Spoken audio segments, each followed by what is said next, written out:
अच्छा बच्चों, आप लोगों को छोटा बड़ा आता है? Yes sir. अच्छा चलो आप देखते हो, इसको क्या बोलते हैं? का बोलते हैं।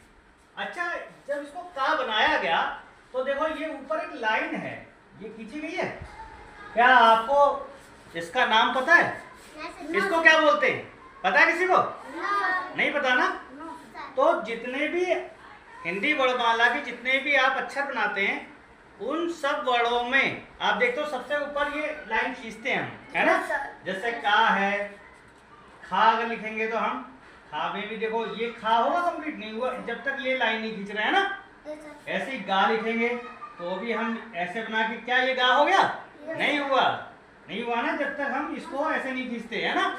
तो इस लाइन को बोलते हैं, क्या बोलते हैं? शिरोरेखा।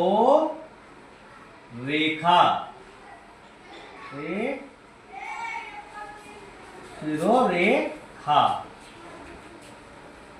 ठीक है। ये हम लोग जो अल्फाबेट लिखते हैं हिंदी वर्णमाला, ये हमारी लिपि कौन सी है तो लिखते हैं वो, उसको क्या बोलते हैं? देवनागरी। कौन सी है? देवनागरी। जिसमें हर वर्ण के ऊपर जो लाइन खींची जाती है इसको क्या बोलते हैं? शिरोरेखा। यहाँ तक समझ में आ गया? Yes sir. कुछ वर्णों में पूरी लगाते हैं और कुछ वर्णों में आधी लगाते हैं, ठीक है। और कुछ बच्चे गलत भी लगाते हैं।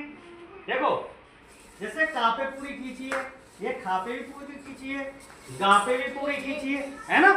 कुछ वर्ड ऐसे हैं जिसपे हम आधी लगाते हैं। कौन से वर्ड हैं? देखो देखो सबसे पहले इसमें बहुत से बच्चे कैसे लिखते हैं? ऐसे लिखते हैं, आ बनाया और ऐसे करके पूरी लाइन खींच देते हैं ना। ये गलत होता है। कैसे खींचते हैं?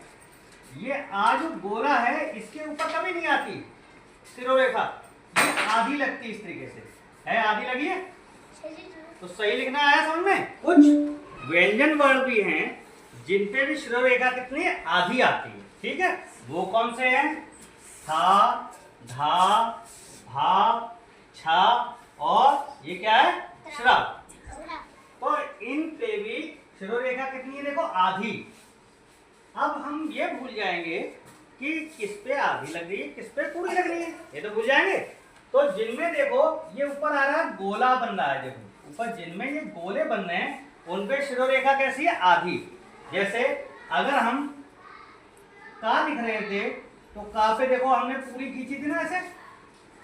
गा लिख रहे थे तो गा पे पूरी खींची थी ना, है ना?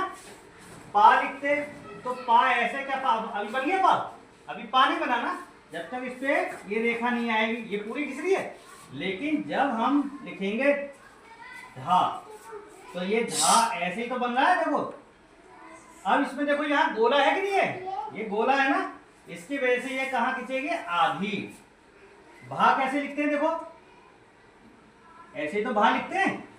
अब इस पे जब शिरोरेखा खींचेंगे तो पूरी नहीं खींचेंगे, इस पे कितनी खींचेंगे? आधी। ये बना रहे हैं हम छा, तो कैसे बनना है? देखो ऐसे ऐसे ऐसे तो आया। अगर हम इसके ऊपर ऐसे रेखा खींचेंगे तो क्या हो गया? ये गलत हो गया। इस पे कैसी खींचेगी? आधी। कैसे खींचेगी? देखो कुछ स्वर वर्णों पे आधी लगती है शिरोरेखा और कुछ व्यंजन के वर्ण हैं उन पे भी आधी लगती है। अब कैसे याद रखें कि जिन जिन में ये गोले हैं, देखो इसमें भी गोला है, ठा में गोला है, डा में भी गोला बना है, भा में भी गोला बना है, इसमें भी छा में भी गोला बना है और श्रा में भी गोला बना है। तो इसमें इन सब में शिरोरेखा कैसी आएगी? आधी। याद रहेगा? सबको समझ में आ गया? एक विसर्ग का चिन्ह होता है। विसर्ग का चिन्ह होता है, क्या होता है विसर्ग का चिन्ह? ये दो बिंदु जो लगे होते हैं इनको बोलते हैं विसर्ग का चिन्ह। जैसे हमने दुख लिखा तो अगर हम ऐसे लिखते दुख, अगर यहाँ पे विसर्ग नहीं है तो हम ऐसे लाइन खींच रहे थे। लेकिन अगर इसके बीच में विसर्ग का चिन्ह आएगा तो हम इसको क्या करेंगे? बीच में से इसको तोड़ देंगे। जैसे ये हमारा गलत हो गया, कैसे लिखेंगे? दा बनाया दू, अब यहाँ पे विसर्ग का चिन्ह आया तो विसर्ग का चिन्ह आया, यहाँ लिख दिया हमने खा लिख दिया। अब जब हम इस पे शिरोरेखा लगाएंगे तो कैसे लगाएंगे? दा पे अलग और खा पे अलग। तो क्यों टूटा है? इस विसर्ग के चिन्ह की वजह से। ऐसे ही हमने लिखा प्रातः काल। प्रातः काल में प्रातः के बाद यहाँ पे देखो विसर्ग का चिन्ह आया ना, इसलिए हमने इसको बीच में तोड़ दिया और काल पे अलग लगाए। यहाँ प्रातः पे यहाँ देखो अलग आ रहा है और काल पे देखो अलग आ रहा है। बीच में मिल रहा है कहीं? नहीं मिल रहा ना। तो जब कभी विसर्ग का चिन्ह किस कहीं पे आ जाएगा शब्दों में, या जब भी विसर्ग का चिन्ह आएगा वहां पे बीच में सीधी रेखा को आधा कर देते हैं, बीच में से तोड़ देते हैं या कट कर देते हैं, जैसे दुख में काटा है ना। दुख में बीच में देखो सीधी रेखा हमने ब्रेक की है। ठीक है ना, समझ में आ गया? Yes sir.